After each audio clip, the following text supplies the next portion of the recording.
Today is a very exciting video. We're talking about all of the books that I have rated 5 stars. Hello book besties and welcome to today's video. There's a lot of new faces around here. We just started this channel 2 months ago and we already have hit 500 subscribers today. So this is just like my dream little space right now. I used to do majority Instagram, but I'm really feeling the YouTube stuff lately because I feel like you can get to know each other a lot better. So I just want to say hello. Thank you so much for being here. And I promise that I'm not usually this nasally. I'm sick again. Literally sick again. I have been sick every month since March. So I traded my coffee and my matcha for good old classic H2O, and I'm going to try not to sound sick, but no promises because everything in this general vicinity is literally just stuffed and I feel like my head is going to explode. But since becoming a reader again, I have read 122 books. I have rated only 24 of those 122 books 5 stars. Today, we're going to talk about them all. I'm going to share with you my all-time favorite books of all time ever.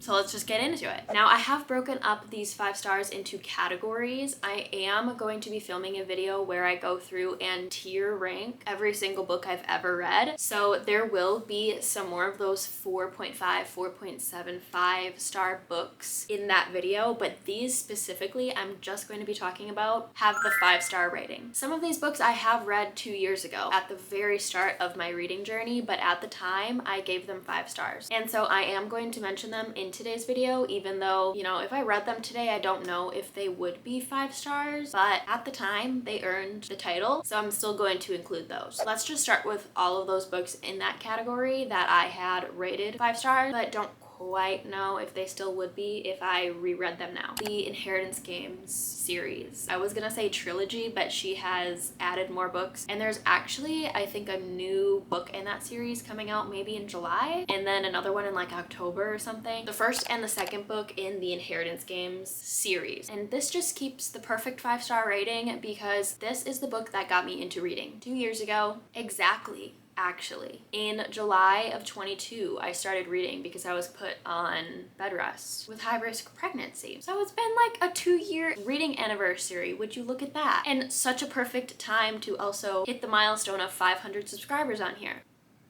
It really came full circle. I picked up the Inheritance Games, read it, and loved it. Now we're here. There's 2 more shelves above me, and they're filled with 100 books on my physical TBR. And we have this lovely booktube channel with all of you lovely people. Tangent over. These books got me into reading, so I'm just gonna keep them at their 5-star rating because they have a sentimental place in my heart, and sometimes you can realize that for nostalgia, what it did for me at the time it was a 5-star, we're just gonna keep it there because it earned it. I was a brand new reader at the time, and I needed something to keep me hooked and entertained, and they did the job. As well as this young adult series. I want to preface that I just started recently thinking this way when it comes to rating books, is that are young adult books my favorite books ever? Not necessarily. I think I do prefer adult books now, but at the time when I started reading, young adult books were it for me. But after reading 122 books and just consuming more literature, I think my reading tastes have changed a little bit. I'm trying to start thinking about, for what they are, give it a rating. Not what like personally I would want,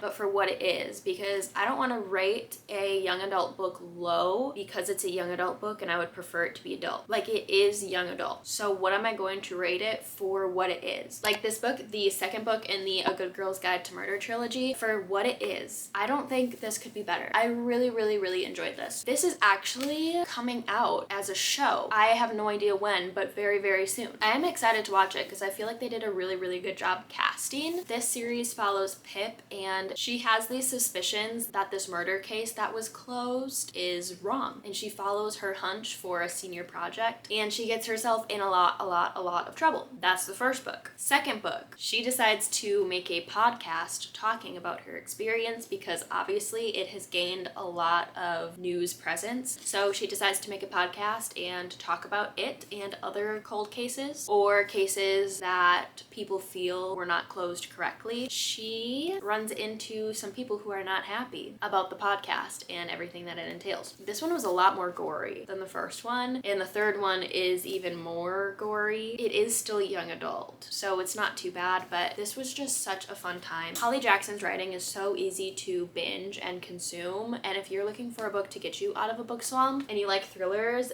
this is gonna be your girl. in that same exact genre of young adult thrillers, I gave Killer Instinct, which is the second book in the Natural series, and All In, which is the third book in the Natural series, 5 stars. And again, I just kind of stand by that because for what it is, I don't think it could be better. On the cover, it has like a cube filled with puzzle pieces, and that's kind of the perfect description for what reading this series is, because I could not come up with this plot at all. Like, never in a million years. For it being young adult, this is it. This could not get better. If you haven't heard of the series, it did get pretty popular a while after the Inheritance games came out because people started going through Jennifer Lynn Barnes' backlist and stumbled upon this wonderful series. I think I like this better than the Inheritance games. Okay, the lighting is being rude to me. Let me fix that. Now, this series follows a group of young adults who all kind of have a special gift and are recruited by the FBI to solve cold cases. They're teenagers. Sometimes they don't really listen and they kind of get themselves mixed up in some sticky situations with active, ongoing cases because they have special abilities and they clearly know better than trained FBI agents. If you've made it through the first book, you know that there is actually some truth in that. They kind of backed that up. But this book in specific is my favorite out of the series just because it follows Sloane's father, like her parents and her side of things. Even though it's still told in Avery's point of view, each book follows a different person's kind of life story, and this one is Sloane's, and she is the one who's very good with numbers, statistics, and probability. So this book in particular was just so mind-bendy. They went to a casino and they were all using their gifts to kind of play people, and it was just so fun to read, and it was my favorite of the series. And if you guys are looking for a Criminal Minds-ish storyline but with young adults, look no further. Now, since we're already talking about mysteries and thrillers, I'll just continue with this genre. Now, we're moving out of the category of would these still be 5 stars today? I don't know. And into these are really my tried and true 5-star reads. I only have 2 other mystery thrillers that I rated 5 stars, and I don't have the second one because I read it on Kindle Unlimited, and I actually just finished it 2 days ago. These just personally really hit for me. Finlay Donovan is killing it, and the second book, which I just finished 2 days ago, Finlay Donovan knocks him dead. I'm going to be purchasing every single book in this series. There are more coming out because they are so good. I would describe these kind of as a cozy mystery. They're not really a thriller, but there are times where you are kind of on the edge of your seat and the stakes are high. This is about a single mother with a kid and a toddler, and she is an aspiring writer. Her husband was cheating on her and left her for a shallow lady, and he's kind of a douche. She is like, well, I'm not gonna give up on being a writer just because my husband left me. Like, I still want to try to follow my dreams. So she meets up with her agent in Panera and she writes thriller books, and she's just like pitching her idea. The agent loves it and is like, yeah, let's do it. After that meeting at the Panera, there's a woman who is kind of like watching them the whole time. Like, whenever Finlay goes to leave, she realizes that in her bag is a phone number with a name and a price. She calls this number and is like, hey, what's up? I kind of need money, so I'm gonna call. She calls and she's like, hey, like, I found this in my purse. What's up with that? She thinks she's a hit woman. Little does she know, she's not a hit woman. She's just a mom, like just a struggling toddler mom. And she's like trying to tell her no, but this lady's not taking no for an answer. She's like, my husband is a bad man and I need him gone. She's like, wow, this is a lot of money. And I'm a broke single mom. Let's just go check out this guy. Like, let's just see how bad he is. So she goes out to a bar and realizes that the guy she's supposed to just put something in a lovely young woman's drink, and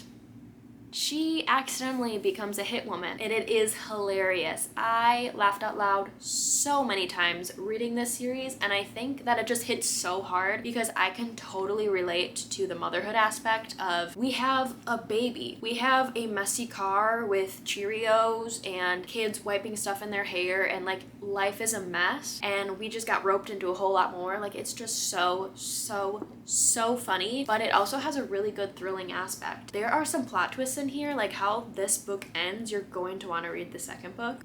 The second book is even better than the first book. I would recommend this series to literally anybody. If you kind of like those funny thrillers like murder mystery with Jennifer Aniston and Adam Sandler, or if you liked Santa Clarita Diet with, oh my gosh, why can't I think of her name right now? Literally, I can't think of her name. But if you like Santa Clarita Diet, like those kind of vibes, you're going to absolutely love these books. And they would definitely be also really, really good to get you out of a slump. Don't go in with like serious expectations, like this is gonna be a 5-star read. Just go in expecting to have fun, because you will. I have 2 books here that I did not rate 5 stars at the time of reading them, but I feel might be a 5-star if I went back and reread them. Happy Place by Emily Henry, I think I gave this a 4-star. I just didn't connect to the characters as much. I felt like it was a whole lot of talk and not much happening, but now that I know that, I feel like I could appreciate it more. And if I reread it, like undeniably the writing is really, really good. Maybe if I reread it, it could be a 5-star, but it just wasn't quite there at the time of reading it. Looking back at it, it might be. Also, Normal People by Sally Rooney. I read this so soon into my reading journey, and I don't think I appreciated it enough because I still think about it 2 years later to this day. And it's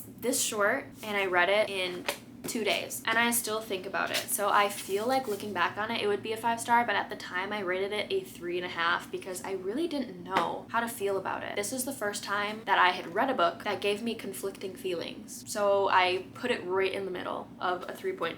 But I have come to learn that I really like character-driven books. I like plot as well. This is no plot. This is just characters, and I had never read anything like it before, so I didn't know what to rate it. Just thinking back, some of the quotes in this, the unique writing style, I think I might give it a 5-star, and I do really want to reread it. So there's that.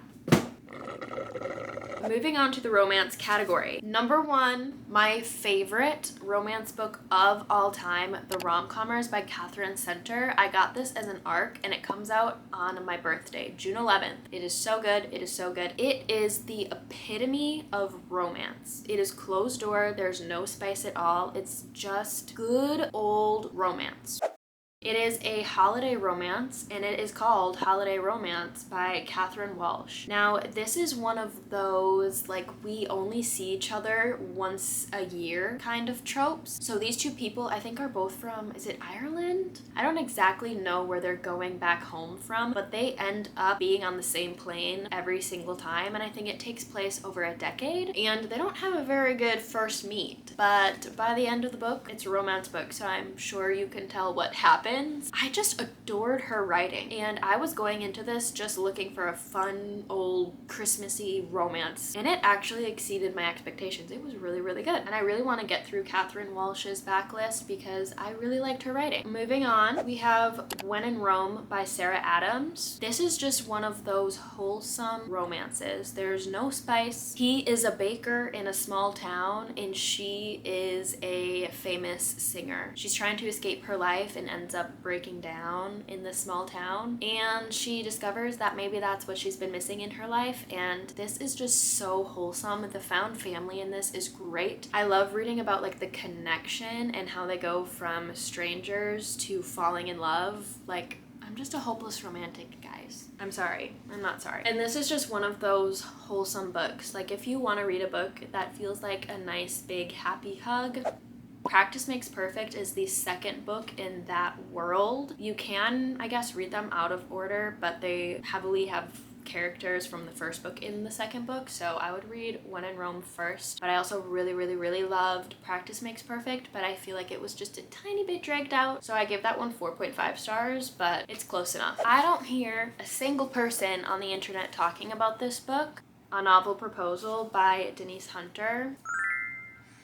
Oh my gosh, you guys, I adored this book. It is basically beach read, but in a different font. It is about a girl who is a writer, and she gets put in an Airbnb. It's like a duplex. She gets put in an Airbnb duplex, and it's supposed to be completely vacant, but there is a grumpy guy living on the other side. She loves books. She's a book girly, and she's an author. She is taking inspiration from her trip here, and she puts up a little free library. She finds finds somebody put a book in there that has a ring. Like whenever you open the book, there's a cutout and there's a ring in there. She just goes over to this grumpy guy's door, pounds on it, is like, hey, did you see who put this book in the little free library? Like, we need to find them because, hello, there's a wedding ring in it. We need to find this person. Somebody probably put it there on accident. And he's like, girl, I'm not helping you. But he ends up helping her and things unfold from there. And this takes place in a small beach town. So this is the perfect summery beach read and I highly recommend it. The writing was great. It is closed door and it's written by a Christian author. Need I ask for more? And now moving on. This book has a female main character who is a agent, I think. She's a writing agent, and so is our male main character, and they are rivals. They butt heads a lot. I think they both live in New York, like in a really big city, and she travels to this really small town that was in one of the best-selling books that was sold in this time. And her sister's like, let's just go on a trip. I need to get out because I'm pregnant and I have kids and I really just want a break. So they go to this small town and what do you know? Who do you think is there in the cafe? This is just so good. Again, if you like where it's not just a relationship developing with the male and female main characters, but there is also relationship developing between the family of the main characters itself, I love that. And that's why I gave this 5 stars. With her sister being pregnant and a new mom, just all of that stuff and all of those hardships, I related to that so hard. So hard. But also on the other hand, you have Nora and she's just a corporate girl boss. So you kind of get the best of both worlds there. And instead of grumpy sunshine, it's kind of grumpy, which is really fun. And her writing is wonderful and I adored this book. There's a little bit of spice, but it's not anything. And now beach read. I think I liked this one more than Book Lovers, but they kind of flip-flop. But beach read has been my favorite romance book of all time, even though these are like all so closely tied because they all got 5 stars. I don't know. I think the Romcommers takes first place out of all of them, but this is about Gus and January, and they are both writers and they are both in a rut. So they decide, let's try to get out of our writing slumps and switch genres, because how hard could it be to write a thriller? And he thinks, how hard could it be to write a romance? So she starts taking him on like little excursions, like rom-com excursions, and he takes her to interviews with people who were in like cults and who've experienced murders and homicides and stuff. So they're like polar opposites, but somehow everything just works together. Now when it comes to Emily Henry's books, I feel like I kind of forget like all of the subplots. Thinking about this book, I'm like, I remember that there is a bookstore, there's like a cafe, and there's a little book club with older women in it. It's a very well-rounded romance book, and it's not just about the male and female main characters relationship, but it's kind of about life, and it's like a coming of age, and it's so good. It's more than just a beach read. It is a very great, well-rounded romance book.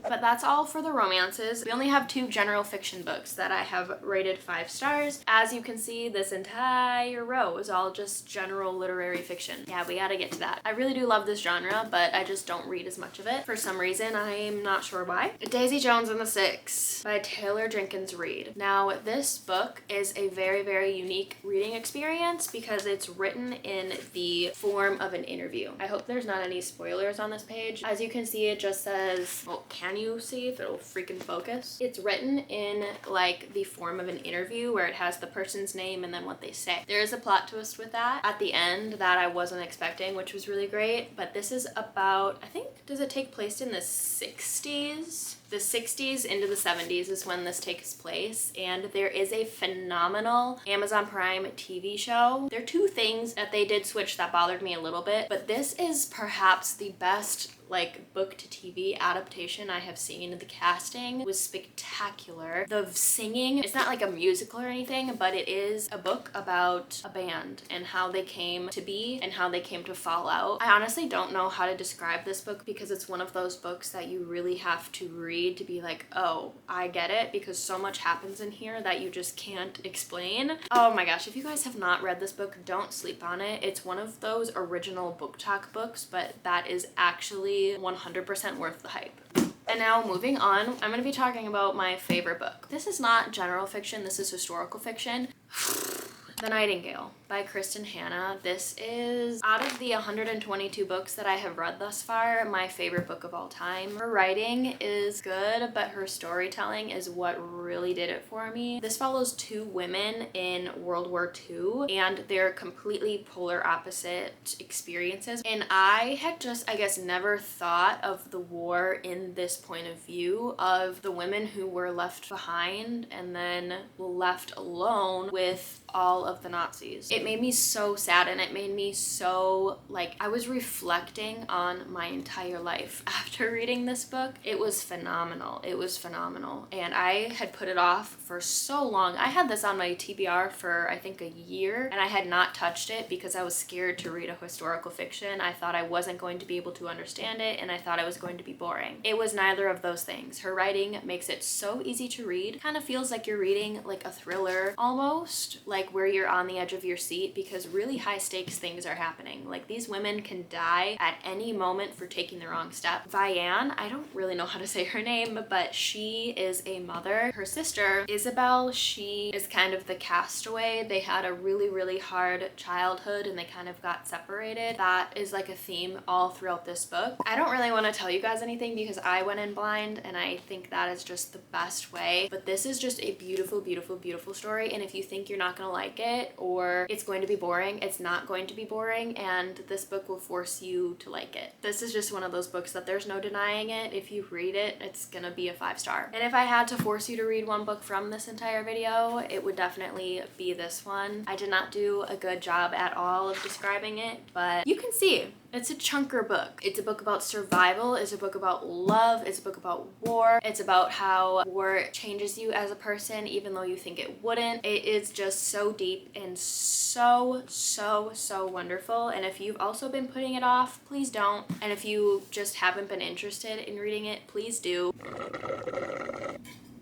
I freaking love reading fantasy books. I don't want to pick a favorite genre because I really do love them all, and I think there are so many things that you can learn from being a versatile reader and reading a bunch of genres, but fantasy is just so fun, especially romantasy, which is what all of these are. Ignite Me, what is this one? Restore Me, and Believe Me. This is the third book, this is the fourth book, and this is the very last novella. These ones were my favorite from the Shatter Me series as a whole. That series is a 5-star series. It is a young adult dystopian where I'm not gonna say the tropes because I really don't want to spoil anything. I think you should go into this series 100% completely blind. Just know that Juliet is locked in an asylum because she has a power where if she touches somebody, they'll die. I think she is 16 whenever she gets let out, but it's because the government wants to form her into a weapon for their use, for their political gain. This is a young adult series. It is really easy to understand, but the freaking romance, and this one at the end, I was shook. Like, this whole book, I did not expect anything coming. Now, this was originally supposed to be a trilogy. This was like the last book in the original trilogy, and then she continued it. A lot of people don't like the continuation who had just read the initial trilogy, but I actually really liked this book in specific. I didn't really like how it ended, I will say, but don't be intimidated by the size of this series. There's 1, 2, 3, 4, 5, 6, 7, 8, 9 books, maybe more than that because some of the novellas I have 2 novellas in 1 book. It looks like a chunky series, but it's one of those books that, like, you could binge it in a day if you really wanted to because the writing is so easy. The text is well spaced out and it's large and it's so easy to read. If you are a romantasy lover and you have not yet read this series,